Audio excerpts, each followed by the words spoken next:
Today, in this video I'm going to talk about Canada Immigration New Update.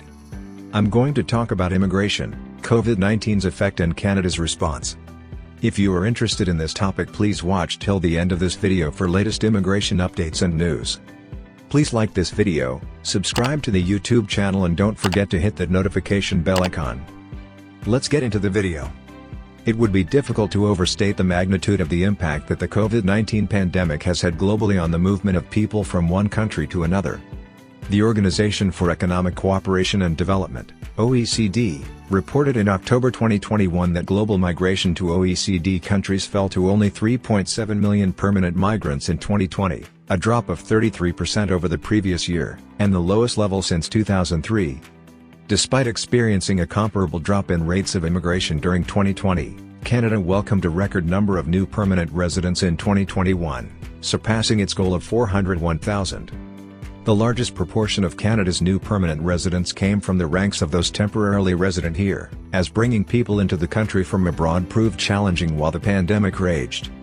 Throughout 2021, new variants of concern were discovered and restrictions on international mobility persisted as a transmission mitigation strategy. It is a new year and Canada has a relatively new federal government. The country's immigration targets have increased to 411,000. Canada has announced several new strategies and initiatives to modernize its immigration system and bring more people into the country from abroad. Funding to digitize the system. There have been calls for a reform to the outdated, paper-based system of processing and maintaining immigration applications in Canada. In her December 2021 economic update, Deputy Prime Minister and Minister of Finance Chrystia Freeland announced new federal funding directed toward a multi-year effort to digitize Canada's immigration system.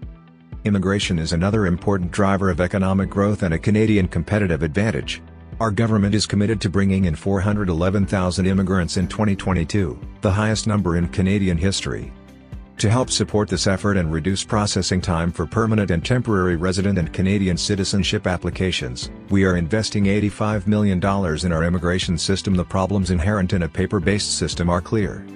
One example is the situation faced by spousal sponsorship applicants, who, under the current system, must call their Member of Parliament, who must then call the Minister of Immigration, who in turn reaches out to a ministry office to have an employee retrieve a paper file from a cabinet, all to simply obtain an update on the status of a file. While digitization of a system with a current backlog of over 1.8 million applications is expected to take some time, the federal government is optimistic about the positive impact this funding will have on the situation. Changes to Express Entry Program. The Minister of Immigration was also afforded new powers in the 2021 budget to use the Express Entry Program to address shortages in the Canadian labour market. The Express Entry Program, the points-based system used by prospective Canadians to seek entry as members of an economic class, historically accounts for at least 25% of all immigration to Canada. Already in 2022, the Express Entry Program's applicants have received 392 invitations to apply for permanent residence in Canada. All of this first draw's applicants were candidates under the Provincial Nominee Program, suggesting a close partnership between the federal and provincial governments in using the immigration system to address the unique labour market needs of each jurisdiction. Changes anticipated to take effect to the National Occupational Categorization (NOC) system in the fall of 2022 may also impact applicants under Express Entry. The 4-category skill level structure of the NOC will be replaced by a 6-level categorization system which outlines the training, education, experience and responsibilities (DER) associated with a particular occupation. In several categories under the new system, education and experience in a particular occupation are interchangeable, which should increase the pool of prospective applicants for entry. Immigration and Ontario's economic recovery. With the largest proportion of newcomers to Canada choosing to settle in Ontario, the province has a unique role to play in ensuring that immigration has a positive impact both on the lives of new and long-time residents as well as the economy. Legislative and regulatory changes are anticipated in the new year to reduce barriers that new Ontarians face in entering into the regulated occupations in which they trained and worked prior to migrating to Canada. The Working for Workers Act, 2021, passed in December, aims to substantially reduce the time and administrative steps for new Ontarians awaiting membership with their occupational regulatory bodies. The new legislation prohibits regulatory bodies from imposing Canadian experience requirements for membership on foreign-trained workers in these professions and will ensure that a lack of proficiency in both of Canada's official languages does not serve as a barrier for newcomers whose skills and expertise are needed. These occupations are those identified in Schedule 1 to the Fair Access to Regulated Trades and Compulsory Professions Act.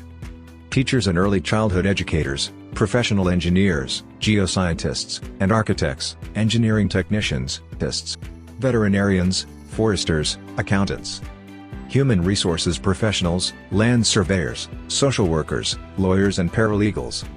Given the strain that the COVID-19 pandemic has already placed on an overburdened healthcare system in Canada, these legislative changes provide for the possible addition of regulated health professions to the purview of the Working for Workers Act. The Provincial Minister of Labour, Training and Skills Development also retains discretion under the new legislation to support those trained abroad in gaining access to regulated professions in Ontario. The Minister can assist foreign-trained professionals by providing information, conducting research and analysing trends, sharing information, and setting aside provincial funding to facilitate entry into regulated occupations. Atlantic immigration pilot becomes permanent.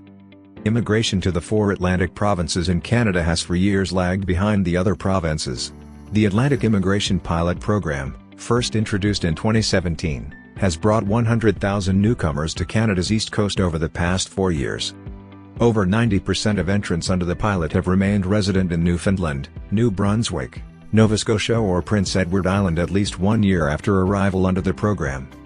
These workers continue to fill labour market needs and contribute to the economy of the region, prompting the federal government to declare the pilot a success and to make it permanent. Immigration Minister Sean Fraser, who hails from the East Coast, has stated that the Atlantic Immigration Pilot has made an incredible difference in communities across our region. It has brought us the resource we need most, more people. They're skilled, they're young, and they're staying. Premiers of the 4 Atlantic provinces are in agreement about the ways in which the program has benefited their provinces in terms of addressing population decline and an aging workforce. The now permanent program will offer a minimum of 6,000 spaces and will complement the provincial nominee programs in each province. Everybody, I hope this video is helpful for you. So, again, we talked about some changes that are coming to the Canada immigration system in this video. If you found this video beneficial for anybody, kindly share this video with them. The number of people who see this video can count the benefit from this information for a better result. Again, if you haven't yet subscribed to our channel, make sure to hit that subscribe button. As always, thank you so much for tuning in, and I'll see you on the next video.